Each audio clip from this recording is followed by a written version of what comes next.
Les journées portes ouvertes, pour beaucoup d'élèves, c'est juste une visite. On regarde les locaux, on prend une brochure, on écoute un discours et on repart. Mais ce que peu de gens savent, c'est que les journées portes ouvertes peuvent devenir un énorme avantage stratégique pour ton dossier Parcoursup pour réussir ton admission en école d'architecture. Dans cette vidéo, je vais t'expliquer comment, pas comment visiter une école, mais comment aborder les portes ouvertes intelligemment. Quoi observer pendant la visite, mais surtout, quelles questions poser pour véritablement comprendre l'école que tu seras en train de découvrir. Pour cela, je vais te partager 5 questions très précises. Des questions que peu d'élèves osent poser, mais dont les réponses peuvent être extrêmement pertinentes à réutiliser ensuite dans ton projet de formation motivé sur Parcoursup.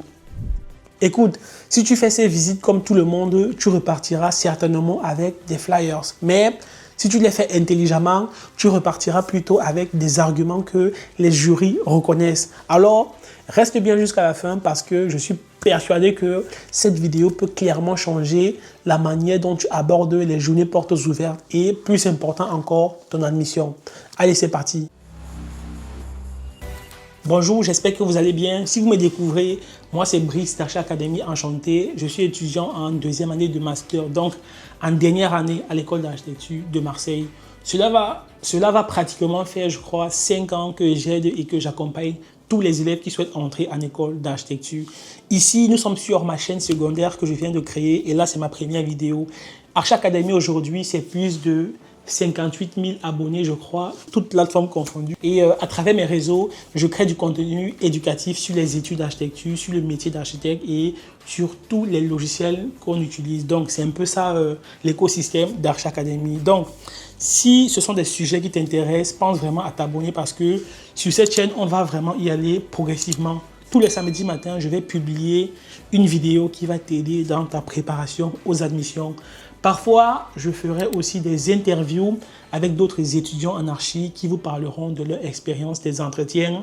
Ils vous donneront leurs meilleurs conseils pour pouvoir vous aussi décrocher votre place en école d'architecture. Donc, pensez vraiment à vous abonner pour ne manquer aucune de mes vidéos. L'idée ici, c'est vraiment de vous accompagner tout au long de votre parcours d'élève qui souhaitent entrer en école d'architecture. Et plus tard, lorsque vous aurez intégré une école d'architecture, je ferai d'autres vidéos qui vous aideront à survivre. Parce qu'une chose qu'on ne vous dit pas, c'est que entrer en école d'architecture, ce n'est que la première étape.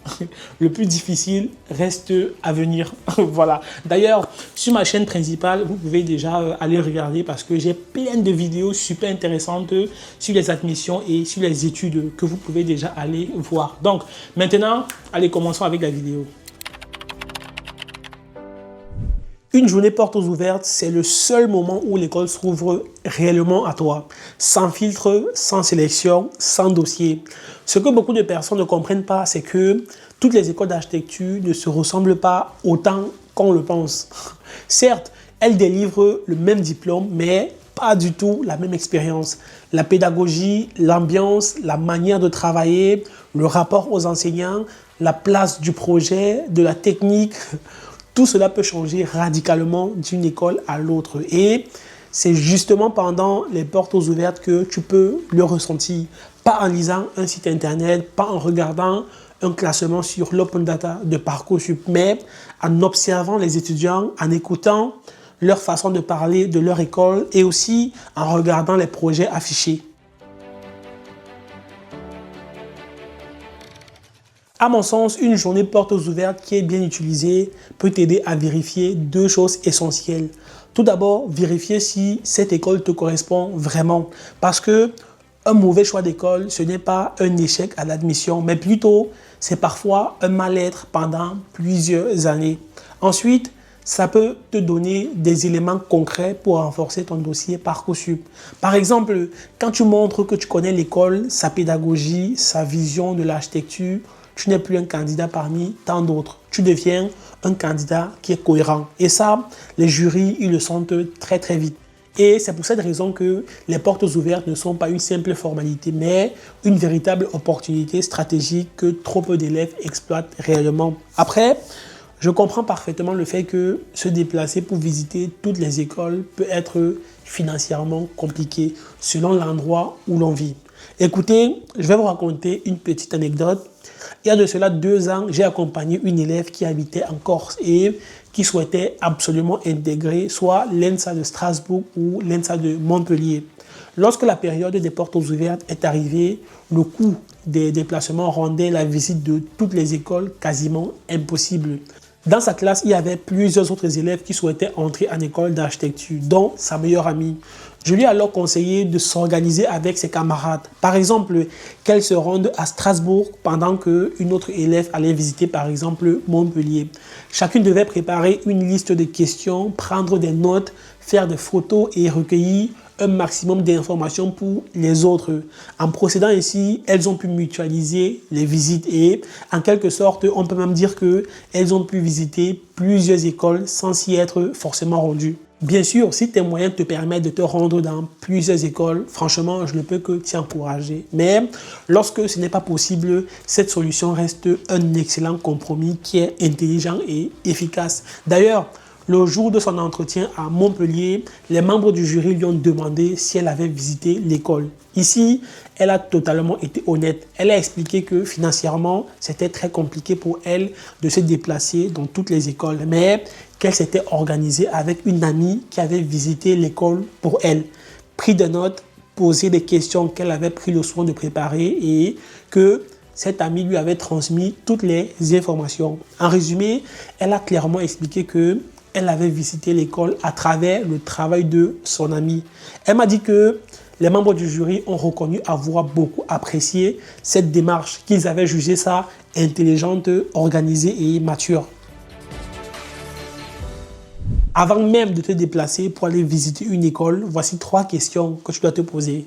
Pourquoi cette école m'intéresse? Qu'est-ce que je veux comprendre aujourd'hui? Qu'est-ce qui pourrait me faire dire oui ou non? Maintenant, quand tu arrives sur place, observe tout. Pas seulement les discours officiels. Regarde aussi les projets affichés.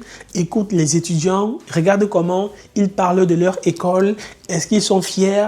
Une école ne se comprend pas seulement par ce qu'elle montre, mais aussi par ce qu'elle dégage. Et ça, je trouve que c'est très important. Poser des questions lors des journées portes ouvertes, ce n'est pas juste pour faire la conversation. Les bonnes questions te permettent de comprendre l'école, mais aussi de récupérer des éléments réutilisables dans ton projet de formation motivé. Par exemple, comme première question, tu peux demander quelle est la pédagogie dominante de l'école? Est-ce que l'accent est mis sur la technique, le contexte ou sur l'expérimentation?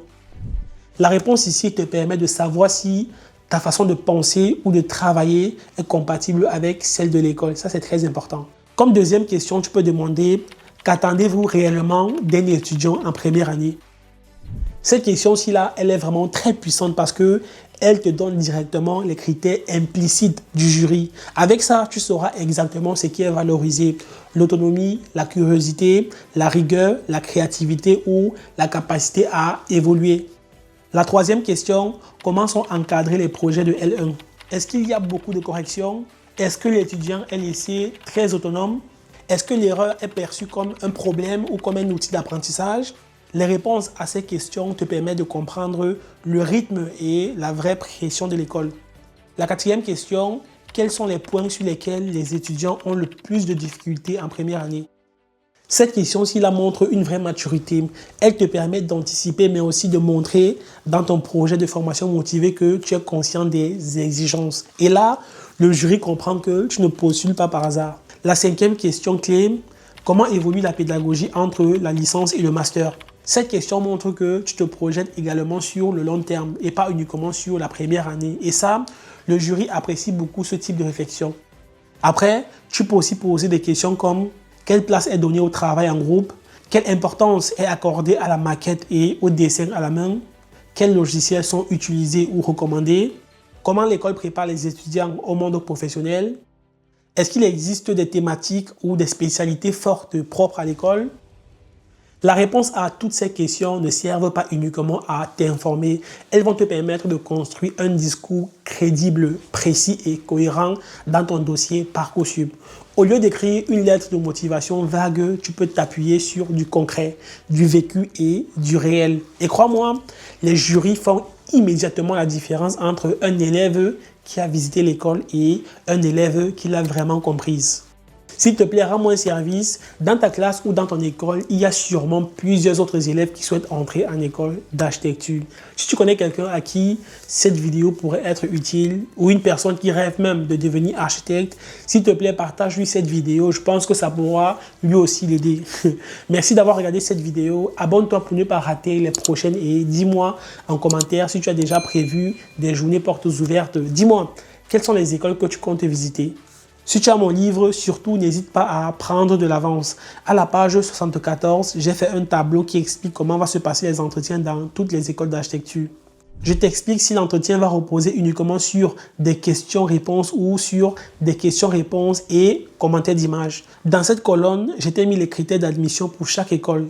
C'est-à-dire sur quel type de questions l'entretien va se reposer. Ça peut être sur ton intérêt pour l'architecture, sur ta réflexion sur la place de la société de demain, sur ta capacité à décrire un espace, etc.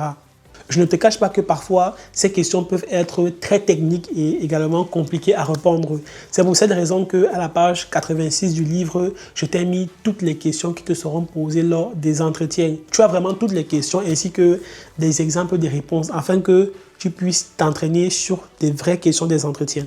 Une dernière chose, lorsque vous commandez le livre, s'il vous plaît, renseignez votre adresse mail. Cela me permet de vous envoyer votre lien personnalisé pour rejoindre le groupe WhatsApp d'entraide dédié aux admissions.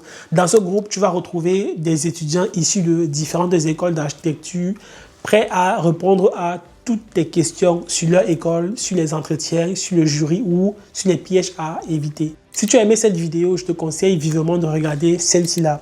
Dans cette vidéo, je t'explique comment intégrer une école d'architecture, comment vraiment réussir Parcoursup, les étapes clés et les dates importantes à retenir, comment Parcoursup va se passer concrètement et surtout, comment bien remplir ton dossier étape à étape sans faire d'erreur. Je te laisse la vidéo ici, comme ça tu peux la regarder. On se dit à samedi prochain pour une nouvelle vidéo. Allez, ciao!